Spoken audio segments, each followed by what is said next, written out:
शान्ताकारं भुजगशयनं पद्मनाभं सुरेशं विश्वाधारं गगनसदृशं मेघवर्णं शुभांगं लक्ष्मीकान्तं कमलनयनं योगिभिर्ध्यानगम्यं वन्दे विष्णुं भवभयहरं सर्वलोकैकनाथं। राधे राधे मेरे प्यारे भाइयों बहनों माताओं व बंधुओं, संस्कार की बातें चैनल में आपका स्वागत है। बंधुओं, आज मैं आपको श्रवण करवाने जा रही हूँ परिवर्तनी एकादशी व्रत कथा, पूरन पूजा विधि और परिवर्तनी एकादशी का महत्व क्या है। बंधुओं, भाद्रपद मास के शुक्ल पक्ष की एकादशी तिथि को परिवर्तनी एकादशी के नाम से जाना जाता है। बंधुओं, भाद्रपद मास के शुक्ल पक्ष की एकादशी को ही क्षीर सागर में 4 मास के शयन के मध्य भगवान श्री हरि करवट बदलते हैं। निद्रा मगन भगवान के करवट परिवर्तन के कारण ही इस एकादशी को परिवर्तनी एकादशी के नाम से जाना जाता है। बंधुओं, आज के दिन ही भगवान के वामन अवतार की पूजा की जाती है।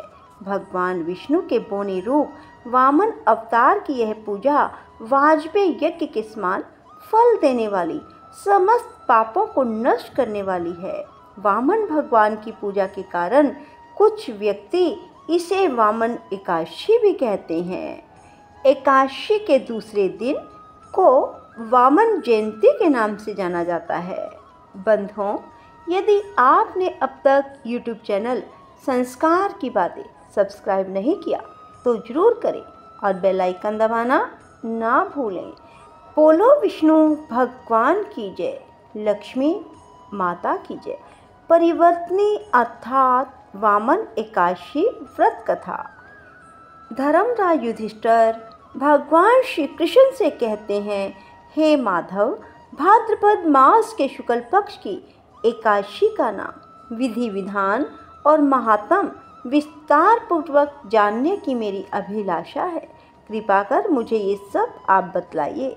श्री कृष्ण भगवान कहते हैं, हे राजन, सब पापों को नष्ट करने वाली और स्वर्ग प्रदान करने वाली उत्तम वामन एकादशी का महात्म मैं तुमसे कहता हूँ, ध्यान पूर्वक सुनो। यह एकादशी जयंती एकादशी भी कहलाती है। इस एकादशी का व्रत करने से वाजपेय यज्ञ का फल प्राप्त होता है। पापियों के पाप नाश करने के लिए इससे बढ़कर अन्य कोई उपाय नहीं। जो मनुष्य परिवर्तनी एकादशी के दिन मेरे वामन रूप की पूजा करता है, वह तीनों लोकों की पूजा कर लेता है। मोक्ष की इच्छा रखने वाले मनुष्य इस व्रत को अवश्य करें। जो कमल नयन भगवान का कमल से पूजन करते हैं, वह अवश्य भगवान के समीप जाते हैं। जो भाद्रपद शुक्ला एकादशी को व्रत और पूजन करता है, उसे ब्रह्मा और विष्णु सहित तीनों लोकों का पूजन करने का फल प्राप्त होता है। सभी को परिवर्तनी एकादशी का व्रत अवश्य करना चाहिए, क्योंकि इस दिन भगवान विष्णु क्षीर सागर में अपने 4 मास के शयन के मध्य करवट बदलते हैं। भगवान के वचन सुनकर युधिष्ठिर बोले, हे भगवान, मुझे अति जिज्ञासा हो रही है कि संपूर्ण सृष्टि का संचालन करते हुए आप किस प्रकार सोते और करवट लेते हैं। किस प्रकार राजा बलि को आपने वचन में बांधा और वामन रूप धरकर क्या क्या लीलाएं की। आपके करवट बदलने के उपलक्ष्य में हमको क्या करना चाहिए, यह बातें आप विस्तार पूर्वक हमें बताएं। श्री कृष्ण ने कहा, हे राजन, अब आप सब पापों को नष्ट करने वाली परिवर्तनी एकादशी व्रत की कथा का श्रवण करें। त्रेता युग में बलि नामक एक दैत्य मेरा परम भक्त, अत्यंत दानी, सत्यवादी और ब्राह्मणों का सेवक था। यज्ञों के प्रभाव से उसने इंद्र आदि सब देवताओं को जीत लिया। अब तो उसने देवलोक पर अपना अधिपति जमाकर सभी देवताओं को स्वर्ग से भगा दिया और संपूर्ण लोकों का स्वामी बन गया। आकाश, पाताल, पृथ्वी तीनों ही लोक उसके अधीन हो गए। तब देव ऋषियों सहित इंद्र आदि सब देवता भगवान के पास जाकर उनका पूजन और स्तुति करने लगे। उन्होंने राजा बलि के अत्याचारों से मुक्ति दिलाने की भगवान से प्रार्थना की। भगवान ने वामन रूप धारण कर अवतार लिया और राजा बलि से 3 पग भूमि मांगी और फिर अपने तेजस्वी रूप से राजा बलि को पाताल लोक में भेज दिया। यह वार्ता सुनकर राजा युधिष्ठिर ने कहा, हे जनार्दन, आपने वामन रूप धारण करके उस महाबली दैत्य को किस प्रकार जीता? श्री कृष्ण भगवान बोले, मैंने वामन रूप धरकर बलि से 3 पग भूमि की याचना करते हुए कहा कि मुझको 3 पग भूमि दे दो, इससे तुम्हें 3 लोक के दान का पुण्य प्राप्त होगा।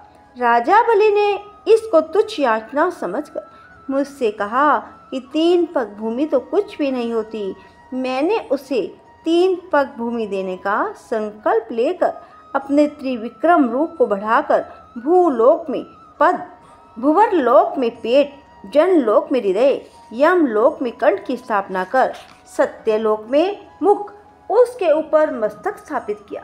सूर्य, चंद्रमा आदि सब ग्रहों, योग, नक्षत्र, इंद्र आदि देवताओं, शेष आदि सब नागगणों ने विविध प्रकार से वेद सूक्तों से प्रार्थना की।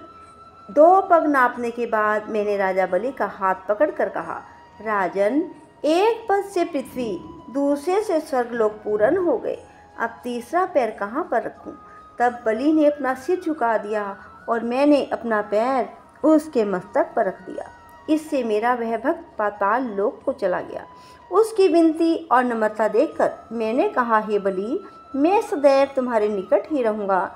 विरोचन के पुत्र बलि के कहने पर वहाँ पर भाद्रपद शुक्ला परिवर्तनी एकादशी के दिन बलि के आश्रम पर मेरी मूर्ति स्थापित हुई और दूसरे क्षीर सागर में शेषनाग की पीठ पर हुई।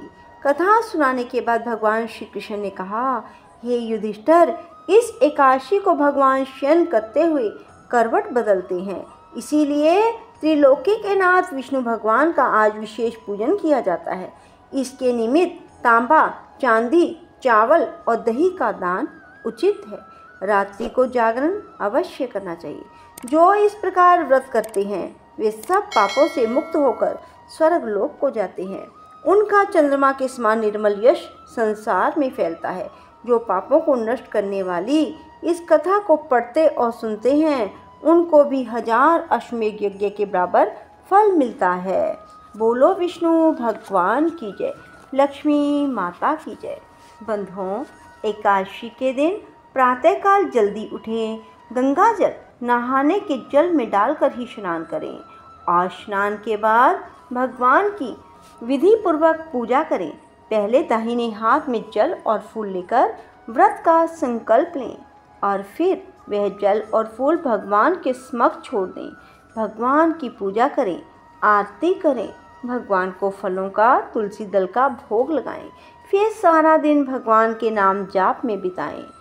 रात्रि में एक शुद्ध घी का दीपक लगाकर सारी रात जागरण करें, भजन कीर्तन करें।